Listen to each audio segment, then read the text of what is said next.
Assalamualaikum warahmatullahi wabarakatuh. Selamat sore, salam sejahtera untuk kita semua. Saudara-saudara sekalian, selamat berjumpa kembali di acara Sambal Desa setiap jam 4 sore waktu Indonesia Barat hingga jam 5 sore.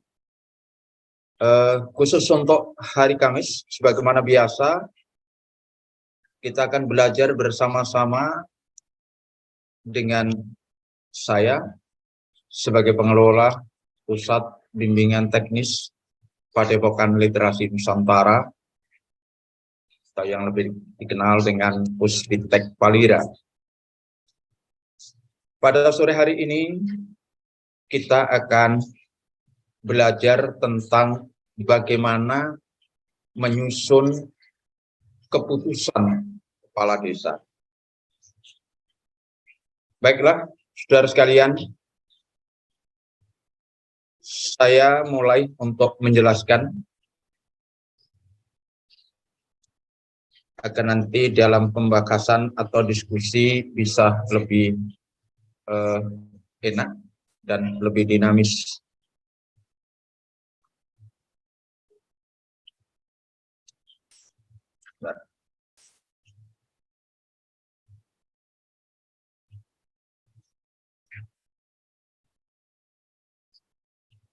Menyusun keputusan kepala desa.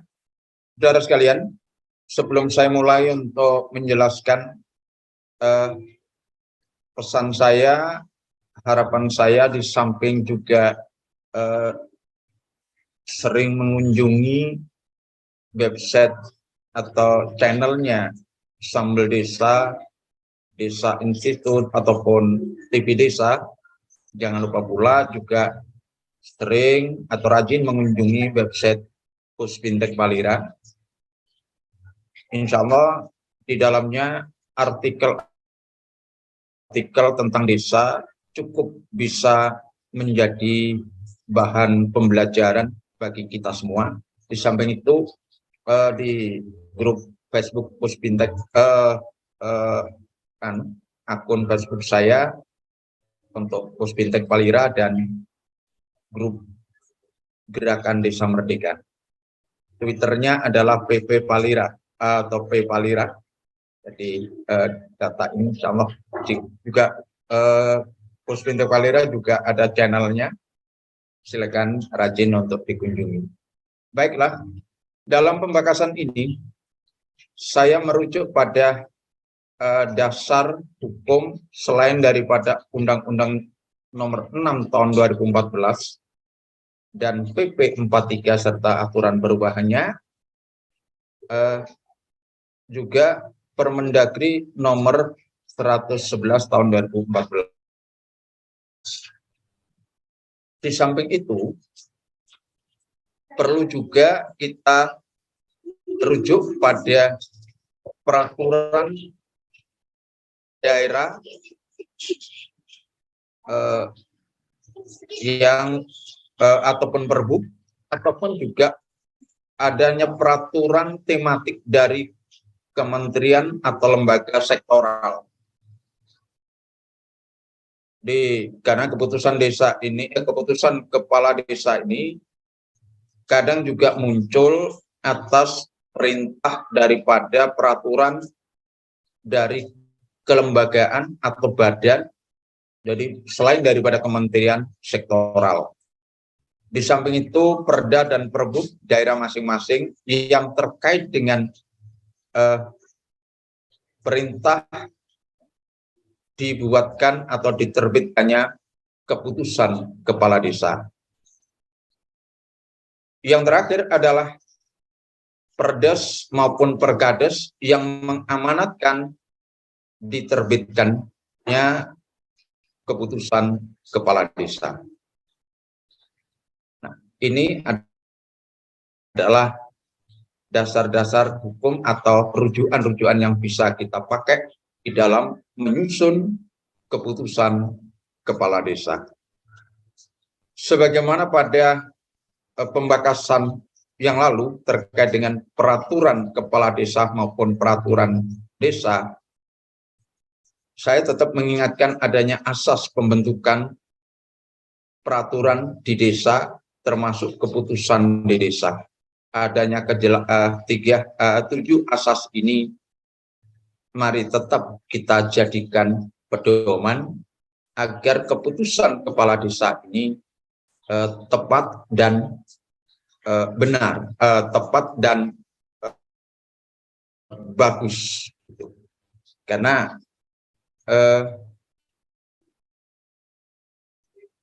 kita juga kadang menyaksikan keinginan atau pikiran itu adalah sebuah keputusan, tetapi tata naskah dinasnya ternyata surat. Nah, itu jelas tidak bisa dibenarkan. Selanjutnya, saya juga masih mengingatkan kembali adanya macam-macam atau jenis-jenis peraturan yang ada di desa. Dan pembahasan kita kali ini terkait dengan poin yang keempat, keputusan kepala desa. Untuk yang kelima akan kita bahas pada seri yang akan datang.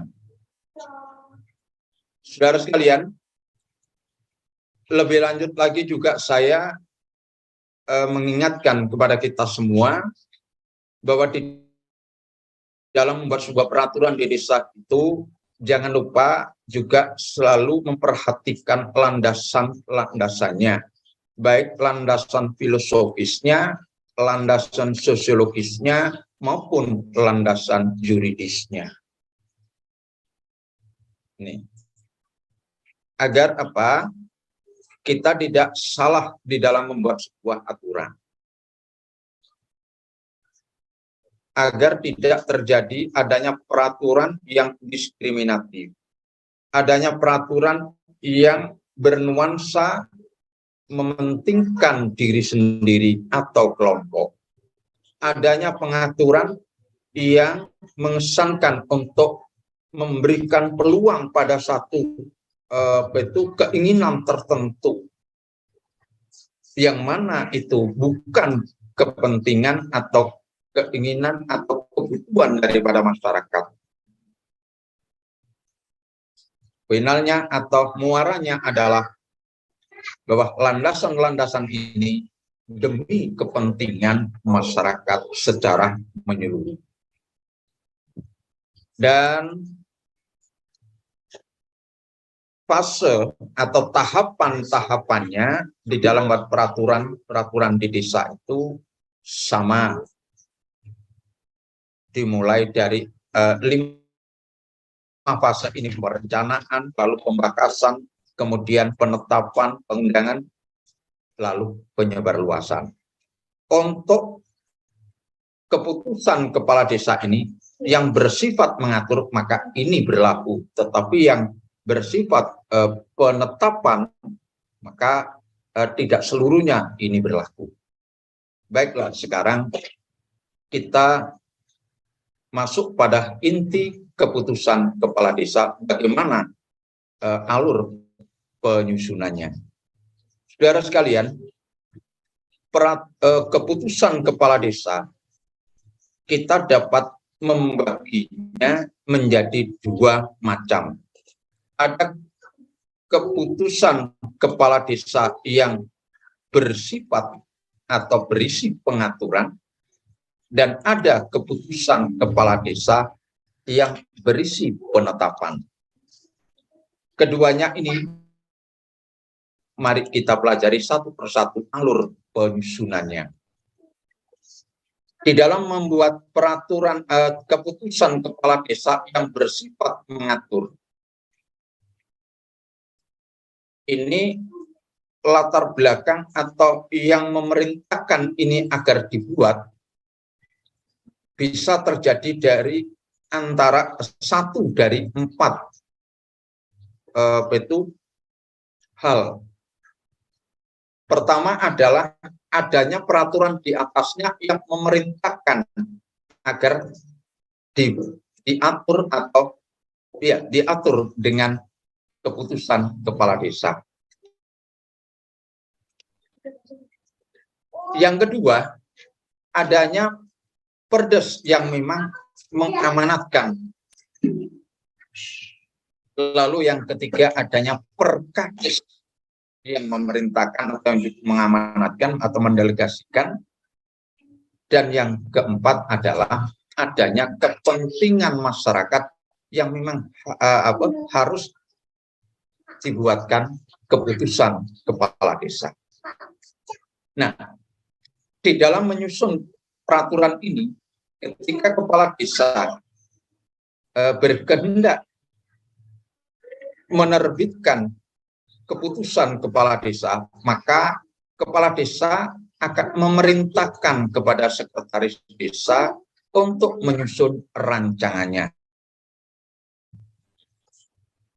Ketika menyusun rancangan ini, sekretaris desa sebaiknya rancangan ini dibahas bersama-sama, di antaranya adalah dengan sesama perangkat desa, tidak harus yang membidangi, sebaiknya dilibatkan semua supaya semuanya juga bisa teredukasi bagaimana menyusun sebuah tata naskah dinas, peraturan atau keputusan kepala desa itu. Lalu libatkan LKD yang terkait dengan apa yang mau dibuat keputusan ini. Nah, kalau sudah dibahas dengan melibatkan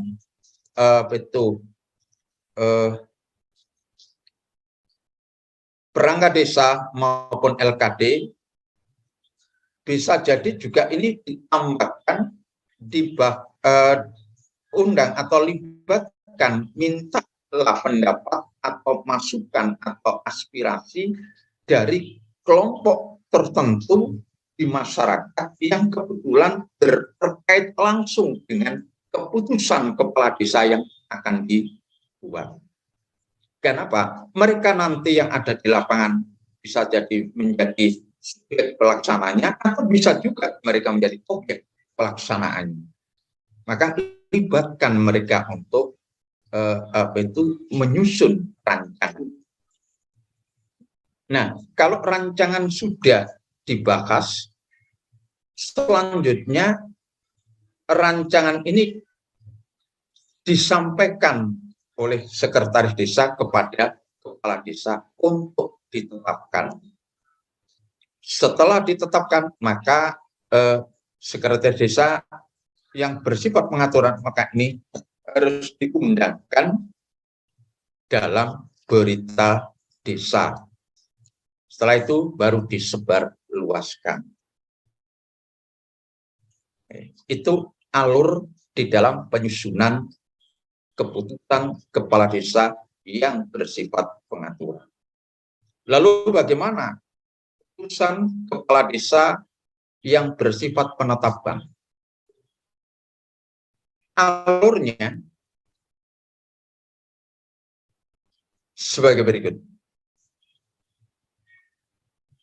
Keputusan kepala desa yang bersifat penetapan ini bisa jadi karena adanya perintah peraturan yang di atasnya, ada juga karena perdes, kades maupun kepentingan masyarakat. Nah, keputusan kepala desa ini dibuat dari 4 pendelegasian ini, maka keputusan dibuat ini bisa jadi keputusan itu dibuat itu atas hasil dari proses penetapan. Atas hasil dari proses penetapan ini maksudnya adalah orang-orang yang ditetapkan itu, nah jabatannya maka tidak perlu ada musyawarah, tidak perlu juga menunggu masukan dan sebagainya, tapi juga tidak mutlak macam prerogatif, tidak. dijabat atau dibuatlah keputusan itu karena memang tugas dan fungsinya. Kita ambil contoh misalnya PPID desa. Pejabat PPID desa dalam peraturan itu dijabat oleh sekretaris desa. Lalu dibantu dengan pembantu PPID desa itu ada 2 orang, yaitu KAUR tata usaha dan umum, lalu KAUR kasih pemerintahan. Nah, minimal 2 itu sudah dimunculkan dalam aturannya. Dengan sendirinya, ketika kepala desa membuat keputusan kepala desa tentang PPID desa, maka tidak bermusyawarah pun tidak ada masalah, karena orang-orang yang akan diputuskan menjadi pengelola atau pejabat pengelola daripada dokumen informasi dan dokumentasi desa itu sudah dia karena jabatannya, karena itu adalah jenis penetapan dari hasil karena prosesnya itu karena ditetapkan begitu saja. Yang kedua, hasil musyawarah atas prakarsa kelompok masyarakat. Ini contohnya adalah keputusan kepala desa tentang kepengurusan LKD. Kepengurusan LKD lainnya atau kepengurusan tentang kelompok masyarakat. Mereka yang musyawarah dulu di RT misalnya, pengurus RT itu mereka musyawarah, para kepala keluarga satu RT itu musyawarah. Hasil musyawarah ini kemudian dilengkapi berita acara, disampaikan kepala desa untuk di SK-kan, dikasih untuk dibuatkan keputusan kepala desa tentang pengurus RT 101 misalnya 1 RW 2 periode 2022-2027 misalnya 5 tahunan. Dan di situ tidak ada intervensi dari pemerintah desa atau kepala desa, tapi floor atas prakarsa daripada kelompok masyarakat itu dalam musyawarah. Sehingga begitu juga ketika memberhentikan dan ketika ada masalah di RT itu, nggak bisa kepala desa kemudian seenaknya memberhentikan. Kepala desa baru tahu-tahunya RT dinonaktifkan, RW dinonaktifkan, ini konyol. Itu konyol. Karena kehadiran kepengurusan RT, ketua RT dan pengurus lainnya itu adalah atas prakarsa dan hasil musyawarah masyarakatnya sendiri. Begitu. Ini, misalnya ada pokmas tertentu, pokmas misalnya, UMKM, mereka musyawarah kemudian SKK, begitu. Nah, yang ketiga, atas hasil musyawarah penetapan atas amanah daripada peraturan. Contohnya, sudah diamanatkan dalam perundang-undangan itu bahwasanya terbentuknya misalnya pengelola BUMDes itu dari hasil musdes. Berarti jelas. Musdes berarti itu ada keterlibatan, ada BPD, pemerintah desa, masyarakat, tokoh masyarakat, LKD dan sebagainya. Ya. Proses ini tidak boleh dilampaui atau dilompati, harus dilakukan dulu karena memang prosesnya harus musyawarah desa. Musdes itu kalau pembentukan pengelola BUMDes ini. Jadi, nah itu tidak terbentuknya bukan dari kelompok mereka masyarakat ini, tapi dikendalikan. Perintahnya adalah dalam musdes berada BPD yang bertanggung jawab. Keputusan kepala desa tentang tim pengisian atau tim pengisian BPD. Karena perintah daripada undang-undang bahwa tim pengisian BPD atau panitia pengisian BPD itu adalah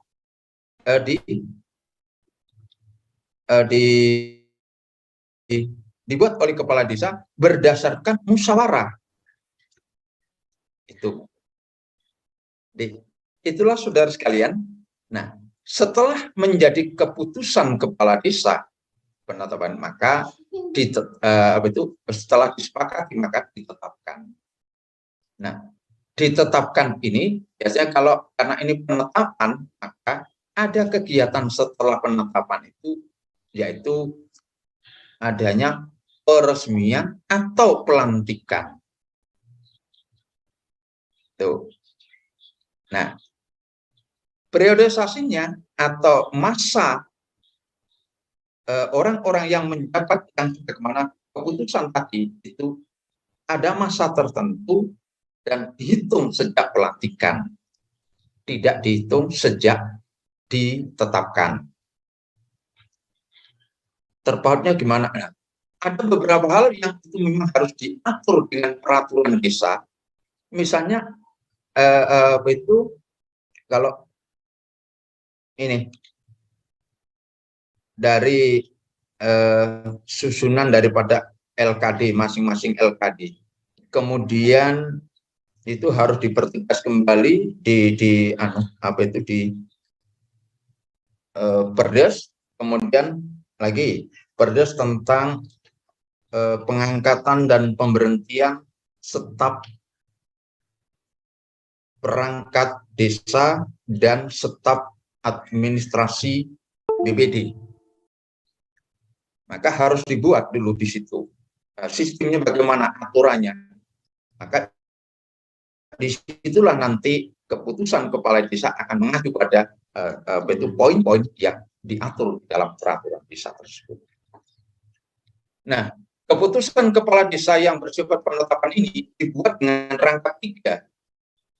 Yang satu adalah aslinya dengan hanya ditandatangani oleh kepala desa dan cap kepala desa.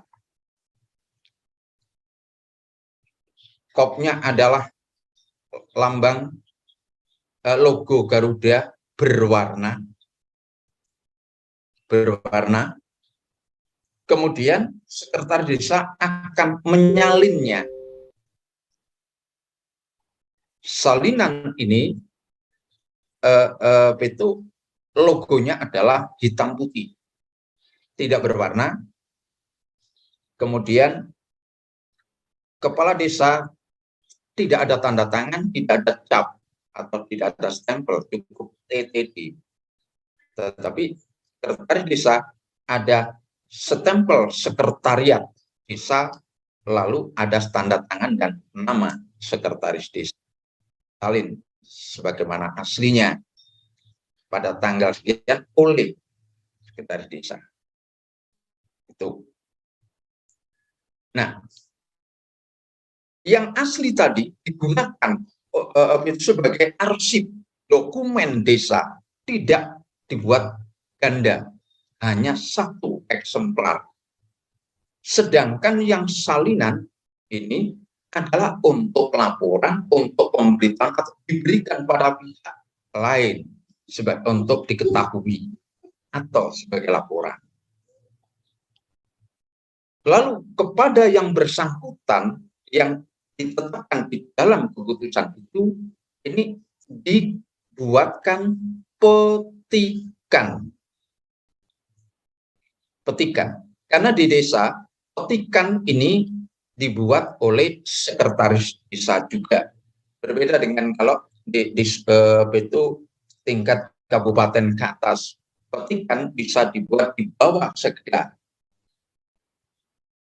asisten atau kabak.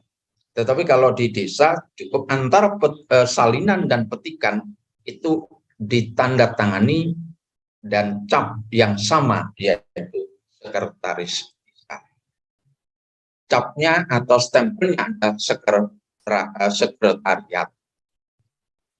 Dengan demikian berarti di desa itu harus ada 2 stempel pemerintah desa. di samping satu adalah milik BPD. Karena apa?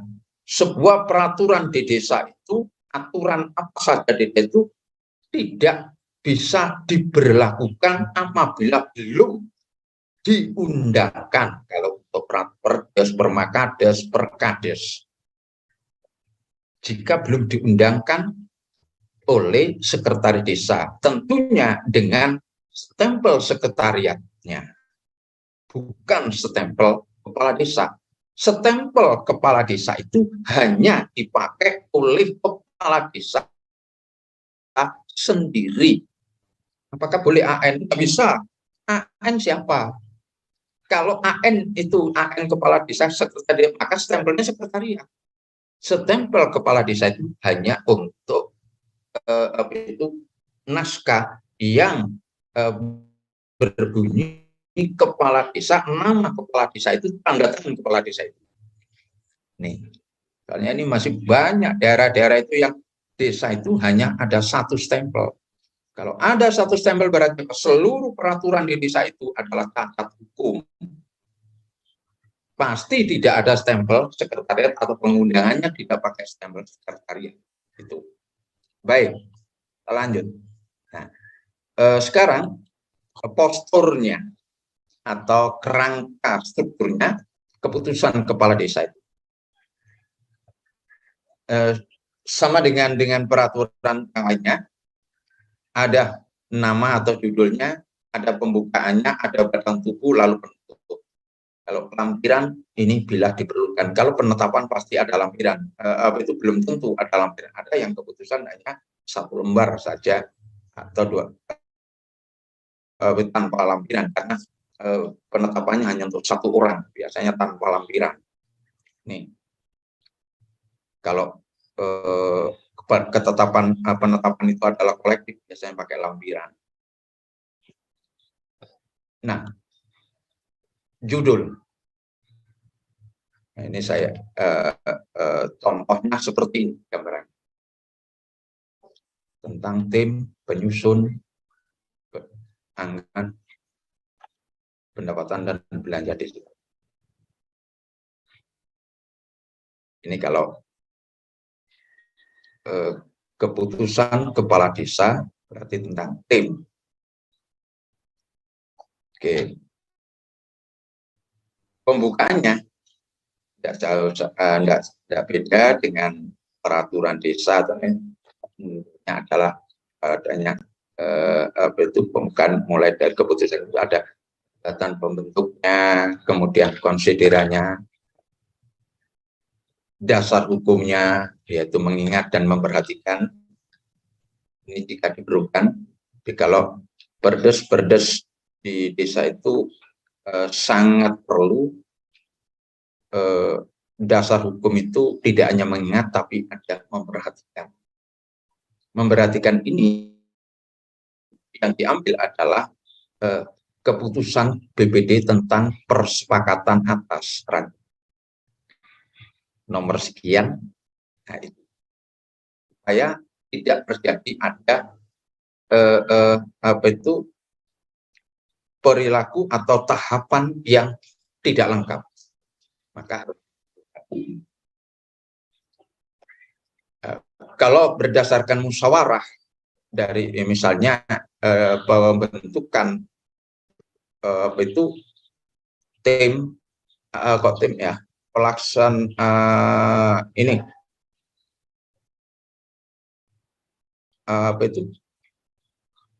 pengelola BUMDes, maka memperhatikannya ini adalah musdes, ya, hasil musdes tanggal sekian itu. Kalau pembentukan panitia pilkades, maka musyawarah pembentukan pilkadesnya itu memperhatikannya itu di situ. Kalau perdes, maka memperhatikannya adalah keputusan BPD-nya. Oke, memutuskan, menetapkan, baru. Nah, ini tentang jabatan, tulisan jabatan ini dengan huruf kapital dan diakhiri tanda koma. Soalnya kadang hal kecil ini kadang lupa. Ya. Kemudian kalau konsiderannya menimbang itu adalah dengan ini titik itu huruf kecil. Lalu diakhiri titik koma. Ini, Mbak. Kemudian untuk dasar hukum ini ada dua dasar hukum yang dapat dibagi, yang dapat kita munculkan adalah landasan yuridis kewenangan yang membuat keputusan itu, kemudian landasan yuridis materi yang mengaturnya. Landasan yuridis yang menjadi kewenangan mengatur ini berarti apa? Rujukannya, yang aturan ini dibuat, keputusan dibuat itu berdasarkan apa? Itu landasan yang memerintahkan atau memberikan kewenangan terhadap keputusan desa. Sedangkan yuridis materi itu adalah terkait dengan substansi yang di batang tubuhnya pengaturannya itu nanti itu merujuk pada peraturan-peraturan yang mana. Begitu maksud. Kemudian untuk penulisan landasan hukum atau dasar hukum ini ditulis kalau ini di desa, ya, peraturan tertingginya hanya ada di Undang-Undang Nomor 6, lalu BP 43. Jadi kalau selama ini kok ada Undang-Undang 23, ada bahkan tuh Undang-Undang Nomor 54 tentang pembentukan kabupaten, itu adalah perda dan perbu. Desa tidak ada kaitannya dengan itu. Karena landasan apa? Landasan ini terkait dengan kewenangan, ya, dasar hukum ini, lalu terkait dengan substansinya aturan ini. Maka harus diperhatikan mencantumkan di dasar hukum, mengingat ini, itu nanti ada apa saja, pasal mana yang mendasarkan pada peraturan yang dicantumkan. Penulisannya adalah itu setiap tingkatan perundang-undangan itu ditulis dari tahun yang terlama, baru tahun yang terbaru, begitu. Oke, ada batang tubuh. Oke, karena kebetulan ada ke-1, ke-2 semacam itu. Penutup rumusan ditempatkan sama lengkap jabat. Nah, ini contoh itu utuhnya.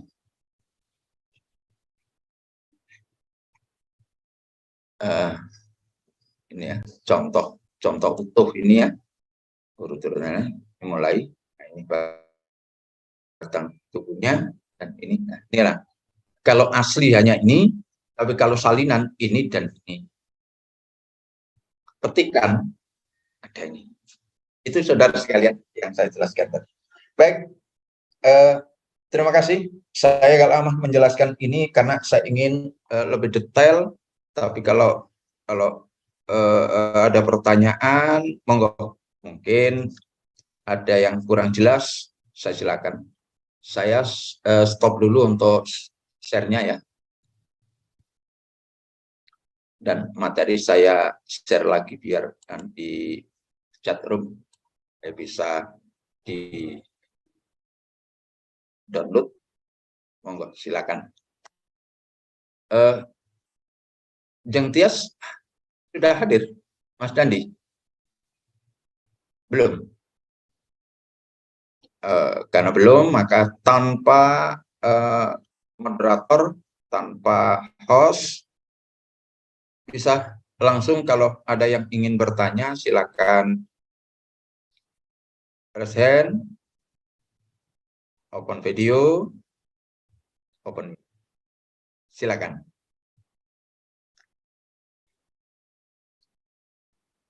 Ini kayaknya banyak mayoritas teman-teman dari TPP.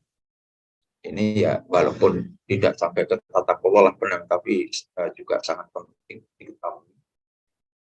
Karena selama ini di wilayah dampingannya ternyata hanya ada stempel 1. Itu pun stempelnya salah, stempelnya desa.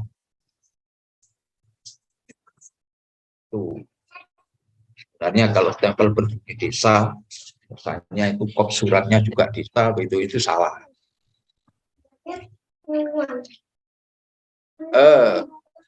Mas Aryono Widodo, silakan open video, ya, karena supaya bisa itu masuk ya. Open videonya. Oke, silakan. Assalamualaikum Pak Ketua. Saya mau ini, seandainya ya perdes tidak ada, ya, terus perkades itu atas keusulan masyarakat tentu bisa ya Pak Nur. Ya, jadi misalnya tadi saya lihat ada usulan dari masyarakat karena ini mementingkan ada satu masalah. Kemudian ya saya pernah baca tentang diskresi atau jadi satu keputusan hukum, maka kepala desa bisa membuat satu peraturan untuk perkades itu tentang suatu masalah yang ada di masyarakat, atau saya demikian. Kira-kira bisa nggak tanpa ada perdes demikian, Pak Haji? Baik, saya jelaskan bahwa peraturan desa, peraturan kepala desa maupun keputusan kepala desa, selain daripada ada rujukan aturan di atasnya, maka ada pula yang memang tidak ditemukan rujukannya, tapi harus diambil sebagai kebijakan atau diskresi. Bahasanya ada di diskresi. Nah, diskresi ini diperbolehkan dalam hal untuk memenuhi hajat orang banyak atau kepentingan umum, bukan kepentingan pribadi atau golongan. Karena di dalam perjalanan kepemimpinan itu tidak semuanya itu tersedia regulasinya. Suatu saat maka akan ditemukan satu problem, satu masalah di mana tidak ditemukan rujukannya, tapi harus diambil keputusan secara cepat. Disinilah yang kemudian disebut dengan keputusan kepala desa yang berisi satu kebijakan, dan itu masuk pada kategori diskresi. Gitu. Perdes juga ada, tidak hanya keputusan kepala desa. Di dalam perdes pun juga bisa jadi muncul adanya peraturan di atasnya belum dibuat. Misalnya kalau hari-hari ini misalnya masih banyak misalnya peraturan di tingkat daerah itu belum ada, tetapi dari atas desa ini sudah harus segera diatur, karena amanat daripada Permendagri, amanat daripada PP misalnya, itu harus diatur lebih lanjut dengan peraturan bupati misalnya, diatur lebih lanjut dengan peraturan daerah. Sementara peraturan daerah ditunggu-tunggu kok enggak buat-buat, padahal desa harus segera menjalankan sesuai dengan aturan di PP atau Permendagri tersebut. Maka di sini sebenarnya desa bisa melampaui dan membuat ketika itu belum dibuatkan bisa. Karena apa? Kebutuhan. Desa enggak boleh selalu menunggu, karena desa punya kewenangan skala lokalnya. Begitu. Oke. Demikian Mas Aryono. Silakan. Barangkali yang lain ada. Waalaikumsalam. Enggak? Ya. Jadi memang saudara sekalian, di dalam penyusunan keputusan kepala desa seringkali keputusan kepala desa itu tidak berupa atau tidak dalam bentuk tertulis. ngomong, udah itu anu gini, ini putusannya aman, udah perintahnya Pak Kades ya. Tapi enggak ada tulisannya. Itu pun juga akan terjadi, dan saya yakin sering kali terjadi juga. Nah, kan lebih bagus semua persoalan itu kalau sering dicermati, dievaluasi oleh pemerintah desa, maka kecil kemungkinan munculnya keputusan kepala desa yang yang hanya bersifat lisan, tidak ada dokumen atau naskahnya.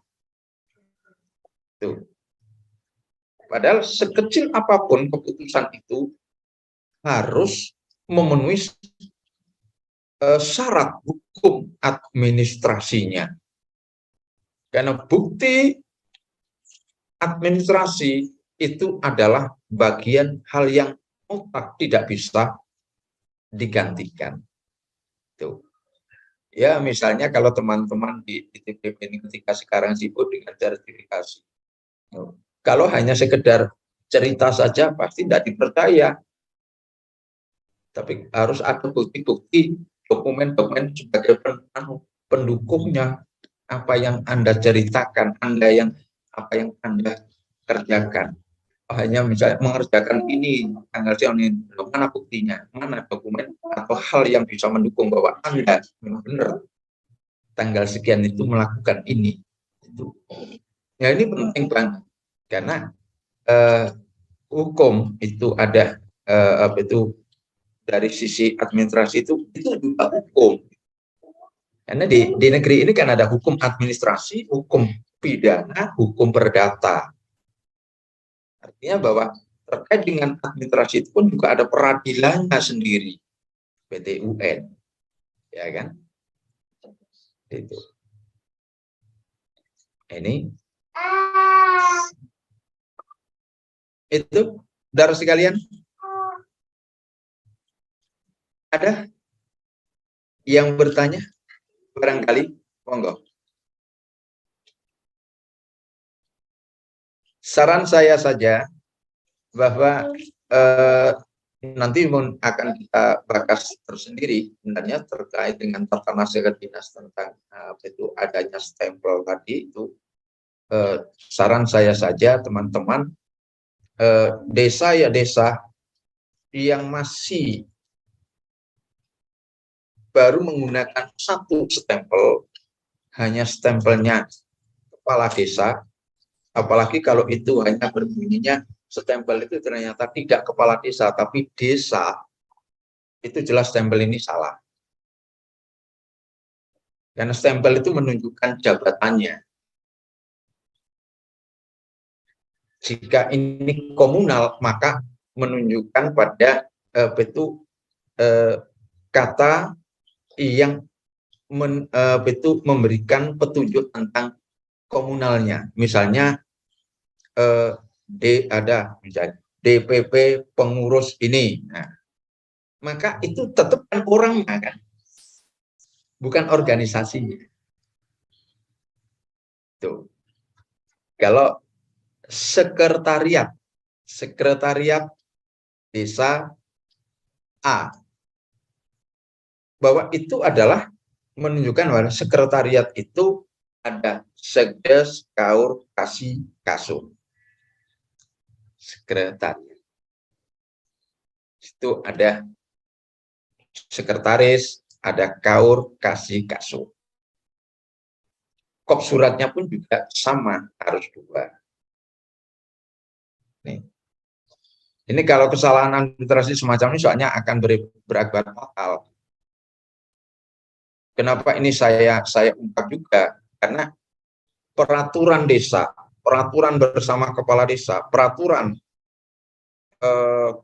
kepala desa, kemudian keputusan kepala desa, ini kalau tidak itu mengikuti aturan bagaimana tata cara pengundangan, bagaimana penyalinan, bagaimana petikan secara administratif itu kalau salah maka cacat hukum.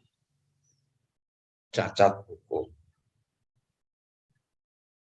Seandainya kalau ada satu saja penduduknya itu yang paham itu, kemudian tidak hanya memprotes, tapi juga akan mensengketakan, bahkan mungkin melaporkan, karena akibat dari tidak adanya stempel tadi itu, maka masuk pada kategori tindakan-tindakan pidana korupsi atau tipikor. Itu bisa dilakukan oleh penduduk.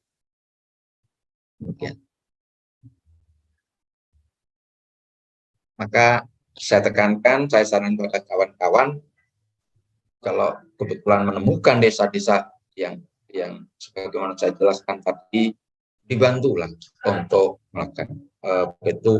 melakukan pembenahan.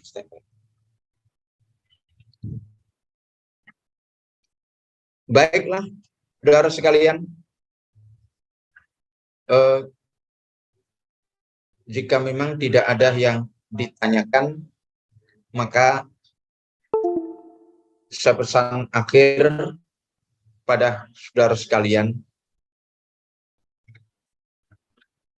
bahwa pemerintah desa di dalam memanage atau mengatur atau menyelenggarakan desa tidak cukup dengan aktivitas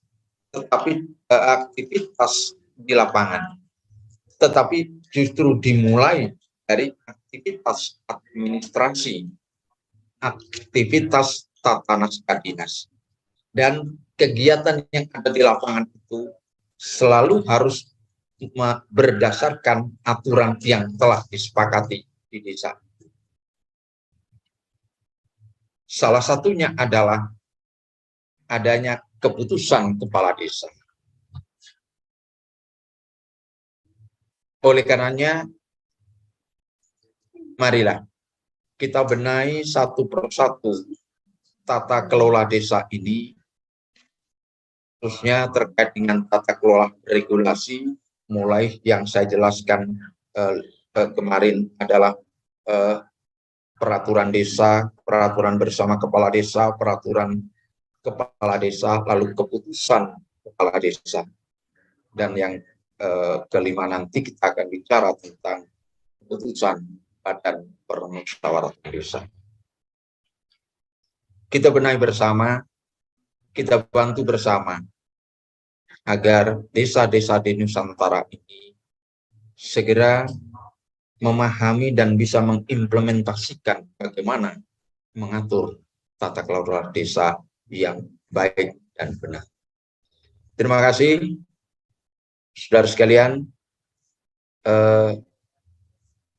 Pertemuan kita pada sore hari ini karena kebetulan Ajeng Tias juga tidak hadir.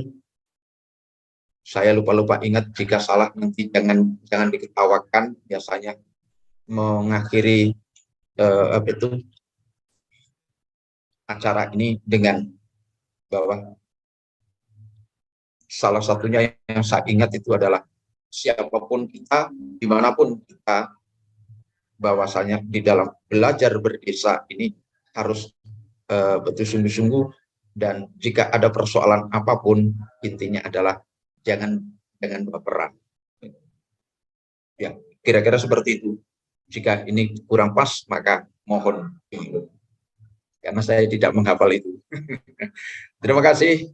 Kurang lebihnya mohon maaf. Sampai ketemu pada seri berikutnya. Assalamualaikum warahmatullahi wabarakatuh.